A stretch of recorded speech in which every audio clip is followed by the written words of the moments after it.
बेरोजगारी के मामले में रोज रिकॉर्ड बन रहे हैं, लेकिन चाहिए क्या? हिंदू राष्ट्र मुझे नौकरी में मत उठाइए। हिंदू राष्ट्र। महिलाएं सुरक्षित नहीं हैं, कभी गाड़ी से घसीटी जाती हैं, कभी सरेआम सड़कों पर बेइज्जत की जाती हैं, लेकिन चाहिए क्या? मुझे हिंदू राष्ट्र चाहिए। हिंदू कोई चीज नहीं, हिंदू एक राष्ट्र है। मुझे हिंदू राष्ट्र चाहिए। दलितों को मूंछ रखने पर मारा जाता है, खुलेआम गाली गलौज की जाती है, आदिवासियों की जंगलें छीनी जाती हैं, उन्हें वनवासी कहा जाता है, देश के संसाधनों को चंद लोगों की जेबों में घुसा दिया जाता है, लेकिन फिर भी चाहिए क्या? ये सब सामान्य नहीं है। एक पूरी तैयारी के साथ अब ये नारेबाजी खुले तौर पर की जा रही है। केवल साध्वी प्राची या बागेश्वर धाम जैसे आडंबरी ही नहीं, सुरेश चौहान के जैसे रीढ़ विहीन लोग ही नहीं, या आम सी कोई भीड़ ही नहीं, बल्कि उत्तर प्रदेश के मुख्यमंत्री तक हिंदू राष्ट्र के नारे लगा रहे हैं।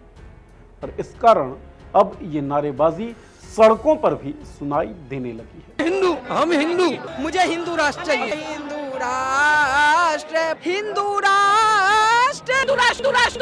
मजे की बात यह है कि हिंदू राष्ट्र की नारेबाजी करने वाले इन लोगों को हिंदू राष्ट्र क्यों चाहिए ये भी नहीं पता, और ना ही इनको फर्क पड़ता है। कौन क्या कह रहा है हमारे लिए? कौन क्या खा रहा है? हमें जो पचेगा वही खाएंगे। मैम जो हिंदू राष्ट्र की बात कर रहे हैं इसके आधार पे तो फिर संविधान को तो दरकिनार करना पड़ेगा। मैं कुछ नहीं जानती हूँ, आपको क्या पचता है आप खाइए, मेरी जो रुचि और पचना होगा वही खाऊंगी। मुझे हिंदू राष्ट्र चाहिए। संविधान का मतलब कोई वो वैल्यू नहीं। मुझे हिंदू राष्ट्र चाहिए। मैं किसी चीज आ गया, संविधान कहाँ से आ गया? तो साहब, इस बौद्धिकता के साथ लोग हिंदू राष्ट्र की मांग कर रहे हैं। क्यों चाहिए? मिल जाए तो क्या हो जाएगा? इन सवालों से किसी को कोई मतलब है नहीं। राष्ट्र को क्या चाहिए, हमारा राष्ट्र क्या चाहता है, हमारे पूर्वज क्या थे, अपनी संस्कृति तो बचा के रखना है हमें। राष्ट्र क्या चाहता है ये कौन डिसाइड करेगा? आप? ये मेरा खुद का दिमाग काम करना चाहिए। लेकिन कुछ घटनाओं पर सोचा जाए तो लगता है कि हिंदू राष्ट्र चुनिंदे लोगों को छोड़कर औरों के लिए नुकसानदेह ही होगा। ये और कौन है? नंबर 1, गैर हिंदू। इनमें मुसलमान, ईसाई, सिख, बौद्ध, जैन सब आते हैं। लेकिन हिंदू राष्ट्र की मांग करने वाले ज्यादातर ईसाइयों और मुसलमानों का ही नाम लेते हैं, दुश्मन की तरह। मामला बुद्धि का है और उनकी समझ का है। मुसलमानों की अब की हालात भी किसी से छिपी हुई नहीं है।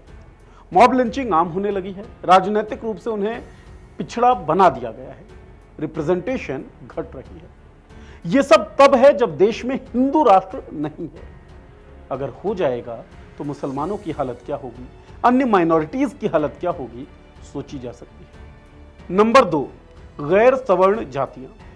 जाति क्रम में तथाकथित रूप से ऊंचे रैंक पर मौजूद जातियों के अलावा अन्य जातियों के लिए हिंदू राष्ट्र दुरूह होगा।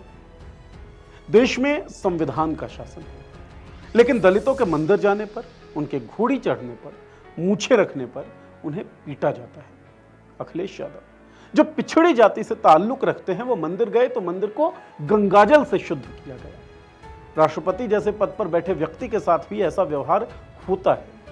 संविधान वाले धर्मनिरपेक्ष देश में हालात ये हैं तो सोचिए मनुस्मृति वाले हिंदू राष्ट्र में क्या हालात होंगे। नंबर 3, महिलाएं। हिंदू राष्ट्र के साथ मनुस्मृति का नाम आता है। मनुस्मृति की प्रकृति पितृसत्तात्मक है। हिंदू राष्ट्र की मांग करने वालों की महिलाओं के बारे में राय सुनेंगे तो शर्मा जाएंगे। जब सबको कानून बराबरी का अधिकार देता है तब भी महिलाएं विकास क्रम में पुरुषों के पीछे दिखती हैं। कारण है समाज का पितृसत्तात्मक व्यवहार। जब कानून ही गैर बराबरी का हो जाएगा तब सोचिए कि महिलाओं की स्थिति क्या होगी। एक और तरह के लोग हैं, इन्हें किस कैटेगरी में रखा जाए समझ में नहीं आता। ये ऐसे लोग हैं जिन्हें ना हिंदुओं से मतलब है ना मुसलमानों से, धर्म से तो मतलब है ही नहीं, वैज्ञानिकता का सपोर्ट करते हैं और धार्मिक आडंबरों या यूं कहिए कि धर्म में यकीन रखते नहीं हैं। आजकल तो इन लोगों को अर्बन नक्सल कहकर ट्रोल कर दिया जाता है, पाकिस्तान जाने की हिदायत दी जाती है। सोचिए अगर देश हिंदू राष्ट्र बन गया तो क्या होगा इन लोगों का, कोई जानता है क्या? अब सोचिए एक बड़ा गोला है ये देश, जिसमें हिंदुओं, मुसलमानों, सिखों और ईसाइयों समेत अन्य धर्मों के छोटे छोटे गोले हैं। इन गोलों से मिलकर यह देश बनता है हिंदू राष्ट्र। मतलब बाकी के गोलों को मिटाइए, अब एक बड़ा गोला बचा हिंदू धर्म का। यह गोला भी महिला पुरुष, अगड़ी पिछड़ी जातियों, आस्तिकों नास्तिकों के गोलों से मिलकर बनी हुई। सम्मान के दृष्टिकोण से इन गोलों को मिटाते जाइए तो बचेंगे कौन? चंद नफरती लोग। सोचिए, हिंदू राष्ट्र की सनक इन्हीं नफरतियों की कारस्तानी तो नहीं? सोचिए, हिंदू राष्ट्र से आपको क्या फायदा है, या फिर सत्ता को क्या फायदा है, या फिर नफरती लोगों को क्या फायदा है? हिंदू राष्ट्र के पीछे के खेल को समझ जाएंगे। देखते रहिए पॉलिटिक्स। अरे नेहरू का ही जो रोना रोया जा रहा है यहाँ पे,